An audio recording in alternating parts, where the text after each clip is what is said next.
बघूयात पुढची बातमी। अमरावती महानगरपालिकेमध्ये भाजप की राष्ट्रवादी कोणत्या पक्षाचा महापौर बसणार असा सवाल सध्या उपस्थित झालेला आहे। भाजपचे 25 नगरसेवक या ठिकाणी निवडून आले तर राष्ट्रवादीचे 11 नगरसेवक विजयी झालेत। अशामध्येच रवी राणा यांच्या युवा स्वाभिमान पक्षाने देखील 15 जागांवरती झेंडा फडकवलाय। त्यामुळे भाजप राणांना घेऊन सत्ता 44च्या आकड्याची जुळवाजुळव करत सत्ता स्थापन करणार का असाही प्रश्न आहे। मात्र संजय खोडकेंनी इतर पक्ष सोबत घेतला तर राष्ट्रवादी देखील महापौर पदासाठीची तयारी करत असल्याचं म्हटलंय। भाजपमधील एका गटाचे संजय खोडकेंशी चांगले संबंध आहेत, त्यासोबतच आम्ही कोणत्याही परिस्थितीमध्ये राणांसोबत जुळवून घेणार नाही असा भाजपमधल्या काही नगरसेवकांचा आक्रमक पवित्रा आहे असं चित्र देखील बघायला मिळतंय। मात्र 4 नगरसेवकांना सोबत घेत राणा 19 नगरसेवकांचा स्वतंत्र गट तयार करण्याच्या तयारीमध्ये आहे असंही बोललं गेलंय। त्यामुळे भाजपचा महापौर होणं हे तितकंच सोपं नाहीये अशी परिस्थिती निर्माण झाली आहे। निश्चितच भारतीय जनता पार्टीचा महापौर त्या ठिकाणी बसेल। अमरावतीच्या भारतीय जनता पार्टीच्या कार्यकर्त्यांच्या पदाधिकाऱ्यांच्या मेहनतीमुळे त्या ठिकाणी भारतीय जनता पार्टी हा एक नंबरचा पक्ष म्हणून समोर आलेला आहे।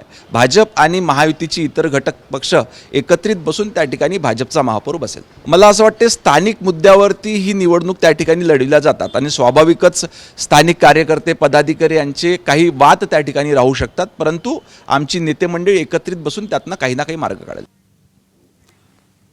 दरम्यान याच मुद्द्यावरती नवनीत राणा नेमकं काय म्हणतात बघूया। 16 वर्ष 17 वर्ष जे कार्यकर्ता आपले पाठीशी उभे राहतात, सतरंज्या उचलतात, तर त्यांना साथ देण्याकरिता रवीजींनी आपली पाऊल उचलले म्हणून त्यांनी युती तुटली असन। आणि आम्ही देवेंद्र फडणवीसजींचीच आहे, आम्ही बावनकुळे साहेबांसोबतच आहे। आम्ही शब्द दिला होता की महापौर हा भारतीय जनता पार्टीचाच बनन आणि रवीजींना विनंती केली, रवीजींनी होकार दिली की आम्ही बीजेपी सोबत भारतीय जनता पार्टी सोबतच आहे आणि महापौर आपल्या बीजेपीचंच होईल। दरम्यान अमरावतीमधल्या सत्ता स्थापनेच्या संदर्भात आमदार रवी राणा यांनी नेमकं काय म्हटलंय बघूया। आपल्यासोबत आमदार रवी राणा आहे, आपण त्यांच्याशी बोलूया। भाऊ, युवा स्वाभिमानचे 15 आणि बसपाचे 3 आणि वंचित असे एक 19चं गट करून तुम्ही भाजपला समर्थन देणार अशी चर्चा आहे। बिलकुल, आम्ही सगळे सोबत आहे, पूर्ण बहुमत आमचं झालेलं आहे आणि या ठिकाणी भारतीय जनता पार्टीचा महापौर बनणार आहे, त्यात काही शंका नाही आहे। आणि आमचं मिशन अमरावती महानगरपालिकेचा विकास, अमरावती महानगरपालिकेमध्ये कुठलंही जास्त राजकारण न करता त्या ठिकाणी जनतेची सेवा कशी होईल, जनतेला न्याय कसा मिळेल, जनतेच्या मूलभूत गरजा कशा होईल। का तुम्ही पाहिलं, मी कुठल्याही एवढ्या मोठ्या सीटा आल्यानंतर कुठे रॅली जास्त काढली नाही, कुठे उद्मास केला नाही, कुठेही प्रकारचं खूप जास्त उत्साहामध्ये हा पूर्ण विजय मी या ठिकाणी अमरावतीच्या जनता जनार्दनला समर्पित केला।